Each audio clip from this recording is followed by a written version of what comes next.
Dear all, इस lecture में बात करेंगे सेंटेंस स्ट्रक्चर की।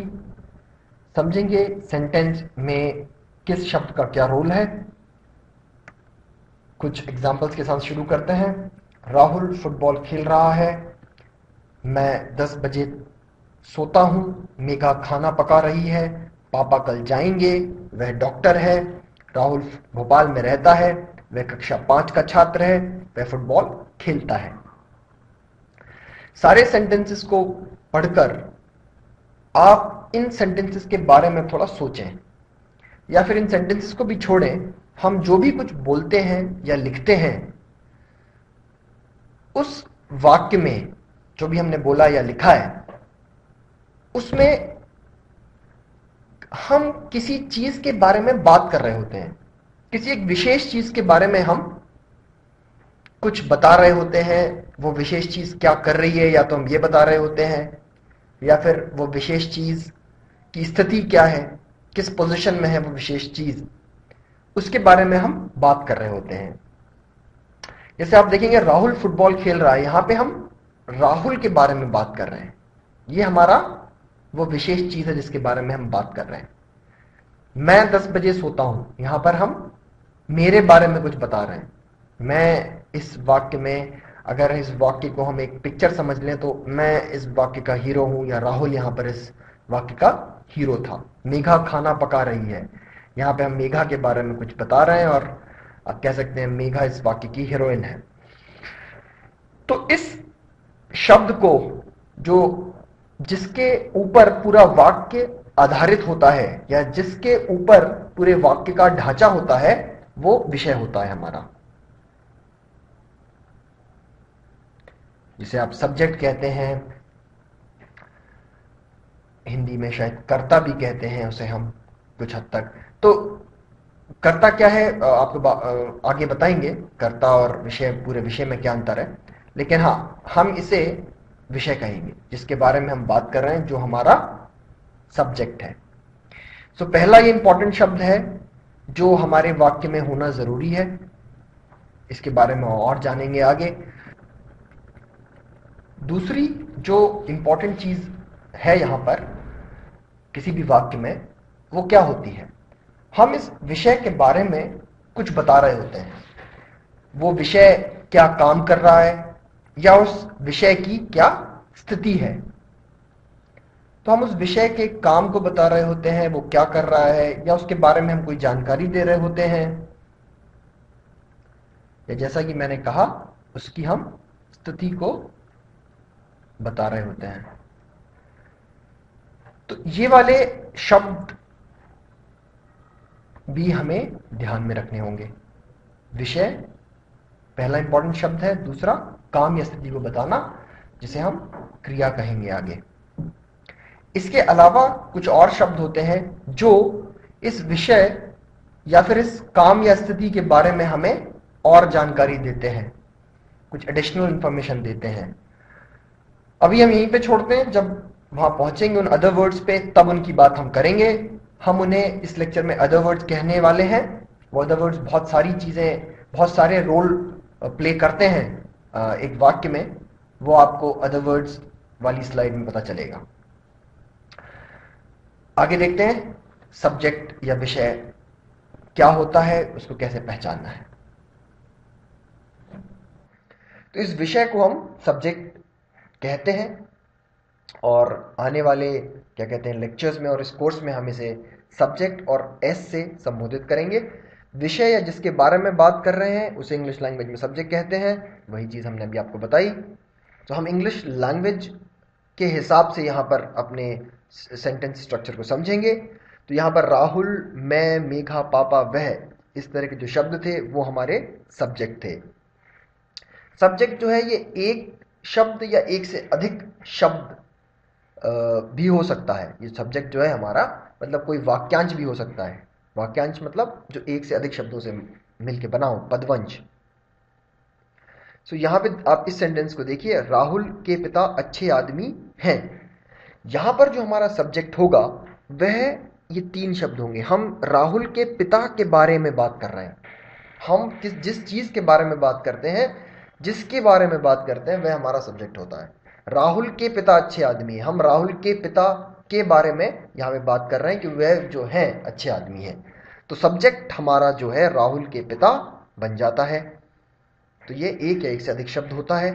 तो यहां पर मुख्य संख्या जो है इस वाक्यांश में, जो मुख्य संख्या है, उसे उसका हिंदी में जो समानांतर होता है वह होता है कर्ता, मुख्य शब्द। हम उसे यहां पर सब्जेक्ट वर्ड कहेंगे, या आप ध्यान रखिएगा, उसे हम यहां पर सब्जेक्ट वर्ड कहेंगे। तो यहां पर इनमें से कोई एक मुख्य वर्ड होगा, मुख्य संख्या होगी, जिसे हम सब्जेक्ट वर्ड कहेंगे। हिंदी में जब आप इस तरह के वाक्य देखेंगे तो वहां पर हमें समानांतर जो मिलता है उसे हम कर्ता भी कहते हैं। आगे चलते हैं। सब्जेक्ट, हमने इन सभी सेंटेंसेस को फिर आपको दिखाया है। अगर आपको नहीं समझ आ रहा हो तो आप पॉज करके देख सकते हैं। वही चीजें जो हमने पहले बात की है। जो दूसरी चीज हमने कही, जिस व्यक्ति के बारे में या जिस चीज के बारे में बात कर रहे हैं हम, वह किस स्थिति में है या वह क्या काम कर रही है, वह भी बताते हैं किसी भी वाक्य में। तो इस चीज को हम सेंटेंस में एक अलग चीज से संबोधित करेंगे, जिसे इंग्लिश में वर्ब कहते हैं, हिंदी में क्रिया कहते हैं। इसकी डेफिनेशन देखते हैं। वह शब्द या वाक्यांश जो किसी काम का, स्थिति का या चीज का होना बताए, उसे हम क्रिया कहेंगे या क्रिया कहते हैं। इंग्लिश में वर्ब कहते हैं, और हमारे कोर्स में इसे हम वी से संबोधित करेंगे। तो जो भी आपने पिछले सेंटेंसेस देखे थे उसमें खेल रहा है, सोता हूं, पका रही है, जाएंगे, है, ये जो शब्द हैं ये क्रियाएं हैं। आप देखेंगे कि ये एक या एक से ज्यादा शब्दों से मिलकर बना है। सो ये जो हमारा दूसरा जो भाग है सेंटेंस का, दूसरा जो हमने पार्ट बनाया है सेंटेंस का, वह एक या एक से ज्यादा शब्दों से मिलके बन सकता है। तीसरा, इसी को हमने फिर से आपको पॉज करके आप देख सकते हैं, अगर आपको थोड़ा सा और डिटेल या फिर आपको नहीं समझ में आ रहा हो कि हम किन चीजों की बात कर रहे हैं। इसके अलावा जो दूसरे शब्द आपको वाक्य में मिलेंगे उन्हें हम यहाँ पर अदर वर्ड्स करके बोल रहे हैं। ये मुख्यतः जो अदर वर्ड्स हैं वो होंगे आपके ऑब्जेक्ट हो सकता है, मतलब हमारे जो काम हम कर रहे हैं, जो हमारा सब्जेक्ट है, वह जो काम कर रहा है, वह क्रिया किसके ऊपर हो रही है, वह काम किसके ऊपर हो रहा है, उसका इफेक्ट किसके ऊपर आ रहा है, वो हो सकता है। या फिर ये जो अदर वर्ड्स हैं वो हमारे क्रिया के पूरक हो सकते हैं, वह हमारे क्रिया के बारे में हमें और जानकारी दे सकते हैं, उसका विस्तार कर सकते हैं। या फिर वह शब्द जो है वो हमारे इस ऑब्जेक्ट के पूरक हो सकते हैं, इस ऑब्जेक्ट के बारे में हमें, इस ऑब्जेक्ट का और विस्तार कर सकते हैं। सो इन सबको हमने अदर वर्ड्स की कैटेगरी में डाल दिया है। ऑब्जेक्ट, कॉम्प्लीमेंट, और क्या कहते हैं इसी तरह से एडवर्बियल क्वालिफिकेशन, ये सब इस तरह के जो शब्द होंगे जो हमारे क्या कहते हैं क्रिया और हमारे ऑब्जेक्ट के बारे में और कुछ बता रहे होंगे, वह यहां पर आएंगे। तो आप समझ जाएंगे सब्जेक्ट, वर्ब, ये दो इंपॉर्टेंट चीजें हैं। तीसरी चीज जिसे हमने अदर वर्ड्स कहा है, जिसके अंदर ऑब्जेक्ट भी आता है और बाकी और भी चीजें आएंगी, प्लस बहुत सारी चीजें आएंगी। तो जो आपने अभी पिछले कुछ उदाहरण देखे हैं उनमें तो हमने सिर्फ एक ही एक शब्द देखा है, लेकिन ये भी बहुत सारे शब्दों से मिलके बना करेगा। फुटबॉल, 10 बजे, खाना, कल, डॉक्टर, ये सिंपल एग्जांपल्स हैं, इसलिए आपको एक एक शब्द दिख रहा है यहां पर। फिर वही चीज, राहुल भोपाल में रहता है, तो भोपाल में जो चीज है वो अदर वर्ड्स हैं। कक्षा 5 का छात्र है, तो कक्षा 5 का छात्र जो है वो अन्य शब्द है। यहां पर सीधे से हम एक ट्रांसलेशन देखेंगे, जस्ट इंग्लिश टू हिंदी का, और ऑब्जेक्टिव रहेगा हिंदी और इंग्लिश में जो स्ट्रक्चर होता है सेंटेंस का उसे समझने का। राहुल, राहुल हिंदी में भी हम ऐसे ही बोलेंगे। लिव्स, रहता है। इन, में, Bhopal, Bhopal. Rahul lives in Bhopal English का सेंटेंस स्ट्रक्चर है। यहां पर आप देखेंगे कि इंग्लिश में सब्जेक्ट के बाद वर्ब आता है, सब्जेक्ट आएगा, उसके जस्ट बाद वर्ब आएगा, और उसके बाद हमारे अदर वर्ड्स आ जाएंगे। ठीक है। हिंदी में जब हम इसका सीधा ट्रांसलेशन करते हैं तो क्या आता है, राहुल लिव्स का होगा रहता है ट्रांसलेशन, इन भोपाल। लेकिन ये क्या सही सेंटेंस है? राहुल रहता है मैं भोपाल? नहीं, ये गलत सेंटेंस है। सही सेंटेंस क्या है? सही सेंटेंस नीचे है, राहुल भोपाल में राहुल भोपाल में रहता है।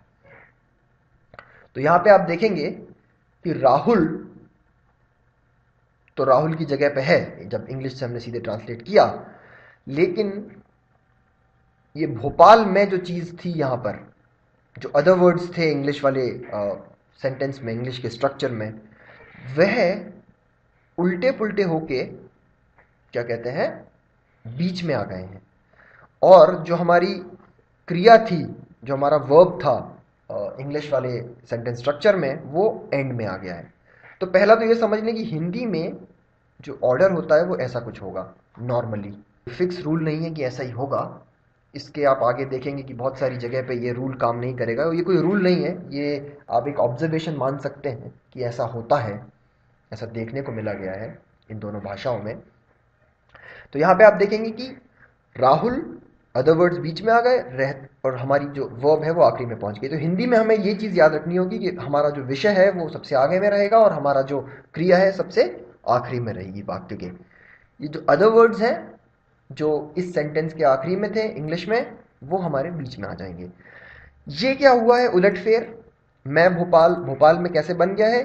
तो ये अगर आपने समरी अच्छे से सुनी होगी तो वहां पर आपको हमने बताया होगा कि इंग्लिश में जो प्रीपोजिशंस होते हैं, इस तरह के जो शब्द होते हैं, इन, एट, ऑन, वो हिंदी में पोस्ट पोजीशन बन जाते हैं। पोस्ट मतलब बाद में, प्री मतलब पहले।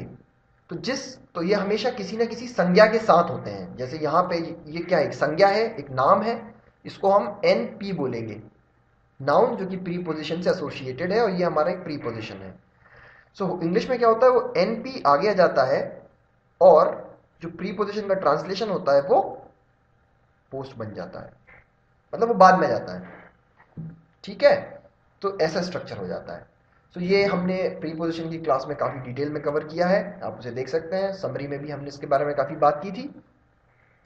अभी राहुल भोपाल में रहता है, आपको ये बताने के लिए यहां पे दिखाया गया है कि हमारा जो अदर वर्ड्स है वो बीच में आ जाता है और वर्ब आखिरी में पहुंच जाता है। इसे हमें ध्यान में रखना होगा।